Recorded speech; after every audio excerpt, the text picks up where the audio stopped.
Hello my dear student, আমি এখন PCR মেশিনের সামনে। এটা হচ্ছে পিসিআর মেশিন। পিসিআর সম্পর্কে আমরা নিশ্চয়ই সবাই জানি। এটা ফার্মাসিউটিক্যাল বায়োটেকনোলজিতে আমরা পড়েছি। PCR polymerase chain reaction. এই পলিমারেজ চেইন রিয়াকশানের মাধ্যমে একটা সিঙ্গেল ডিএনএ ফ্র্যাগমেন্টকে আমরা ডিএনএটাকে আমরা মাল্টিপ্লাই বা অ্যাম্প্লিফিকেশন করে এটাকে মিলিয়ন বিলিয়ন কপি তৈরি করতে পারি। তো পিসিআর মেশিনে আমি এখন আমার পিসিআর যেটা করব সেটা দিয়ে দিলাম।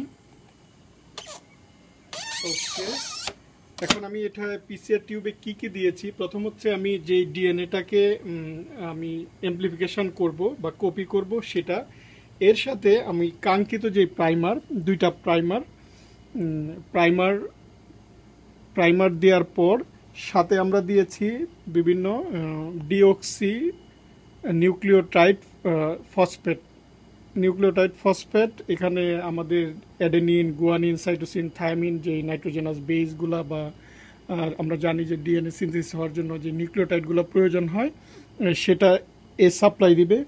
আর সাথে হচ্ছে সিনথেসিস করার জন্য ডিএনএ পলিমারেজ এবং বাফার যেটা করবে সেটা হচ্ছে সে একটা সুন্দর কেমিক্যাল এনভায়রনমেন্ট দেবে। সো আমাদের চারটা জিনিস একটা পিসিআর করার জন্য ইম্পর্টেন্ট। সেটা হচ্ছে যেই ডিএনএটা আমরা কপি করব সেই ডিএনএ, টেমপ্লেট ডিএনএ, সাথে হচ্ছে প্রাইমার, সাথে হচ্ছে ডিএনএ পলিমারেজ এবং বাফার। ওকে, তো আমি মেশিন এখন অন করতেছি। এটা তেমন কিছুই না, সিম্পল একটা মেশিন, যেটা হচ্ছে যা বলা হয় থার্মাল সাইক্লার। বিভিন্ন সাইকেলে সে জাস্ট টেম্পারেচার, কখনো হাই টেম্পারেচার, কখনো লো টেম্পারেচার। আমি যদি এটা স্টার্ট করি, এডিট করতেছি 94, next 98, 10 second, 58, 30 second and 68। Okay, just now F1 run. So কি হবে এখানে ঘটনাটা আমি যদি একটু বলি, যে এখানে আমরা জানি যে DNA double helix, 5 prime to 3 prime, 3 prime to 5 prime. এই ডবল হেলিক্স ডিএনএর মাঝখানের দুইটা হেলিক্স হাইড্রোজেন বন্ড থাকে।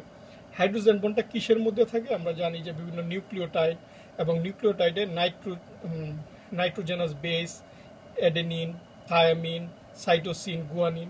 সো একটা ডিএনএ স্ট্র্যান্ড যদি হয় এরকম TA, TC, AG, অপোজিট সাইডটা হবে TA। এটা এ হলে এটা টি, অর্থাৎ ATGC এবং AT, এডেনিন থায়ামিনের মাঝখানে থাকবে দুইটা হাইড্রোজেন বন্ড এবং গুয়ানিন সাইটোসিনের মাঝখানে থাকবে তিনটা হাইড্রোজেন বন্ড।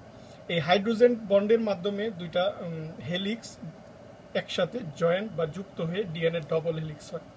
তো আমি এখানে প্রথম আমরা যে কাজটা করি, এই ডবল হেলিক্সটাকে আমরা ভেঙে দিই, হাইড্রোজেন বন্ডটা ভেঙে দিই। এটাকে বলে ডিন্যাচুরেশন, ফার্স্ট স্টেপ। এটা 94 থেকে 96 ডিগ্রি টেম্পারেচারে এই ঘটনাটা ঘটে। তো কখনো 98 দেওয়া হয়, যেটা এক্সট্রিমলি থার্মোস্টেবল পলিমারেজ এই ক্ষেত্রে। তো কি হচ্ছে ঘটনাটা, ডবল হেলিক্সটা ভেঙে গেল, হাইড্রোজেন বন্ডগুলো ভেঙে গেল, দুইটা আলাদা হয়ে গেল। আলাদা হওয়ার পর সেকেন্ড স্টেপে তখন অ্যানুয়ালি, অর্থাৎ এখানে প্রাইমারটা যুক্ত হবে। 5 prime to 3 prime, 5 prime to 3 prime. এই প্রাইমার আমি দুইটা প্রাইমার এখানে দিয়ে দিয়েছি।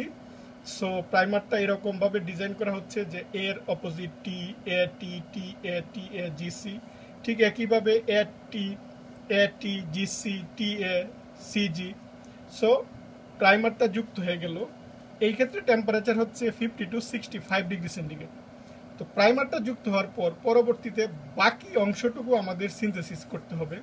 সেটাকে বলা হয় এক্সটেনশন বা ইলংগেশন। এই এক্সটেনশন ইলংগেশনের জন্য আমার কি দরকার? এই নাইট্রোজেনাস বেস বা নিউক্লিওটাইডগুলো দরকার।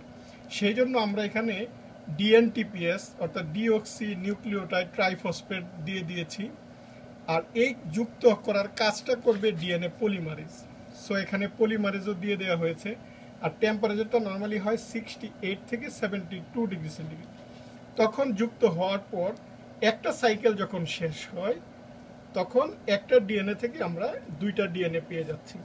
ঠিক এরকমভাবে তখন আবার আরেকটা সাইকেল শুরু হয়। আরেকটা সাইকেল হওয়ার পর 2টা থেকে 4টা, তারপর আরেকটা সাইকেল 4টা থেকে 8টা। এরকমভাবে আমরা নর্মালি যেটা করি যে 29টা সাইকেল দিই, তাহলে 2 to the power n 2 to the power 29 more than 500 million DNA একটা ডিএনএ থেকে, তাহলে আমরা মোর দেন 500 মিলিয়ন ডিএনএ পেয়ে যাচ্ছি। এটি হচ্ছে পিসিআর। সো এখন আমি যদি আবার পিসিআর মেশিনটার দিকে দেখাই যে আমার এখানে, তাহলে প্রথম সাইকেলটা হচ্ছে 98 কি করে 98 এখানে ডিনেচুরেশন, অর্থাৎ ডবল হেলিক্সটাকে সিঙ্গেল হেলিক্স করবে, আমার টাইম দেওয়া হচ্ছে 10 সেকেন্ড। সো এখন ডিনেচুরেশন হচ্ছে, এই ওয়ান সাইনটা দেখাচ্ছে যে এখন 2তে চলে গেছে, 2তে 58 অর্থাৎ এই টেম্পারেচারে যখন আসবে 58, এই যে এটা নিচে নেমে যাচ্ছে 98 থেকে এখন 58 হয়ে যাবে। যখন এই 58 হবে 30 সেকেন্ডের মধ্যে প্রাইমার দুইটা যুক্ত হয়ে যাবে।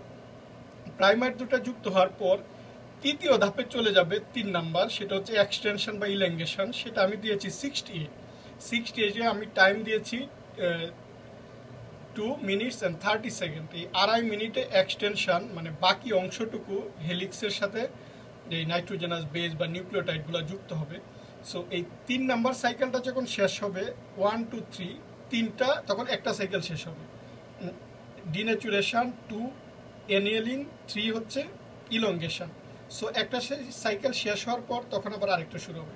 সো অলরেডি 58-এ চলে আসছে, 58-এ চলে আসার 2 নাম্বার সাইকেল সরি 2 নাম্বার এনিয়েলিংটা শেষ, এখন 3 নাম্বার চলতেছে, সেটা হচ্ছে ইলংগেশন। সো ইলংগেশনের যখন শেষ হবে তখন একটা সাইকেল শেষ হওয়ার পর এখানে তখন আবার আরেকটা সাইকেল হবে, এরকমভাবে 29টা সাইকেল শেষ হবে। প্রায় এটা 2 থেকে 3 ঘন্টা টাইম লাগবে। যখন পিসিআরটা শেষ হয়ে যাবে তখন পিসিআর প্রোডাক্টটা ঠিক হলো কিনা সেটা তখন আবার 11 জেল ইলেকট্রোফোরেসিসে চেক করতে হবে। সো এটা কেরি মোলিস এই পিসিআরটা তিনি এই টেকনিকটা আমাদের মধ্যে আবিষ্কার করেছেন 1983 সালে, এবং তাকে 1993 সালে নোবেল পুরস্কার দেওয়া হয়। সেটা এখন যারা ইন মলিকুলার বায়োলজি বা জেনেটিক ইঞ্জিনিয়ারিং এবং এই ফিল্ডে কাজ করে তাদের জন্য এটা খুবই ইম্পর্টেন্ট। Thanks a lot.